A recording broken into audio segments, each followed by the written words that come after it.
Good morning, children. Welcome back to the social session after the weekend. So, before we have gone for holiday, we were trying to understand about water is a common pool of resource. Do you all agree with that? There should be some kind of laws newly made in order to protect the underground water. You all agree with that? Because it is a common pool of resource. The owner of the land is not the owner of the underground water.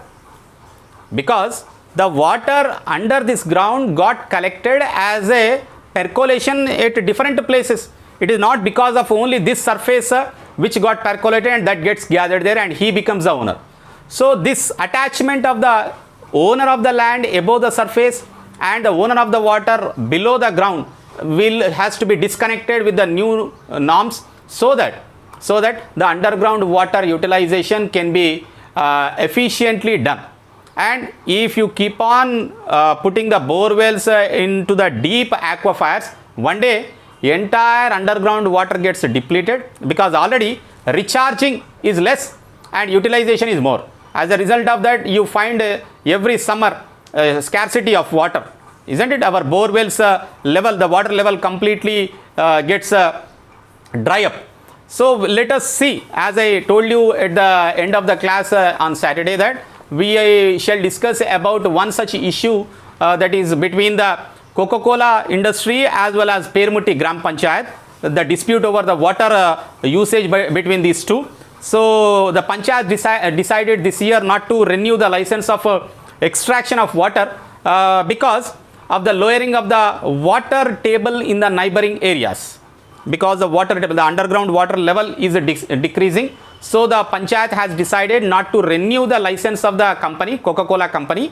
This is a dispute between two people, children, two institutes. One is Coca-Cola company, one of the multinational company which produces the thumbs up and other drinks, beverages, that industry. And another one is Permutti Gram Panchayat. This is in Kerala. So now what has happened between these two is the Panchayat has not given any kind of license for the extraction of the water because of a decrease in the water table in the nearby areas. There was also decreasing water quality to the extent that the local government primary health center had concluded that water was not at all fit for drinking. Such a kind of huge pollution also has taken place that water is not suitable for drinking at all. The issue was brought to the court and is now pending in front of the Supreme Court since January 2014. The issue is brought in front of the Supreme Court. The two decisions given by the judges in Kerala gave two opposing, that means two contradicting views of underground water regulation, because there are no sufficient laws to deal with such kind of issue. So as a result of that, judges have given two contradictory judgments. So the first judge found that groundwater is a public resource meant for all and that the state has a duty to protect it and protect it against the excessive exploitation of water by any other people. Additionally, the judge made a different perspective. Another judge made the link between the drinking water is a priority. The second judge took a completely different perspective and told that he asserted the primacy of the landowner control over the groundwater. He is the owner of the ground, surface. So automatically he can exploit as much as water as he can. So one judge has told that water is a common pool of resource, but whereas the second judge has contradicted his judgment. So these two contradictory decisions illustrate the confusion over the laws today. So there are no sufficient laws to deal with this, and it is the dispute is pending in front of the Supreme Court since then.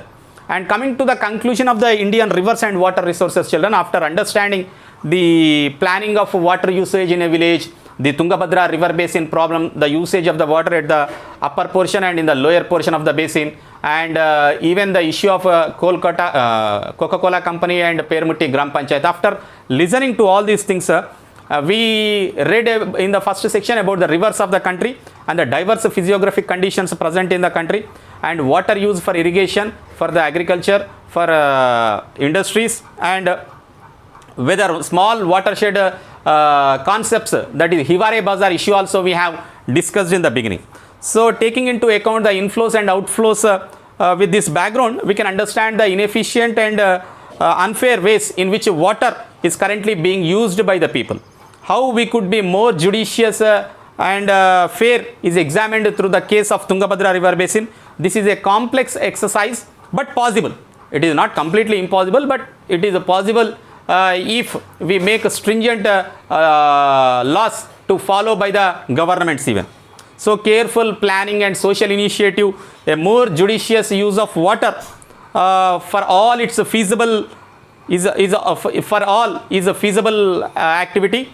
And we looked at the effort of the people of Hiware Bazar village, and we also hope that people will use it by inspired with the story of Hiware Bazar. Even they construct the watershed or the water harvesting pits in their houses even. So water resources require both collective decisions, collective action at the local level, and appropriate laws at the state level and at the national level. Through the example of groundwater, we can understand the shortcomings of the thinking today, and we need to be very appropriate in the usage and judicious over the usage of the groundwater so that it remains for the future generations. So thank you children. In the next class we shall further understand.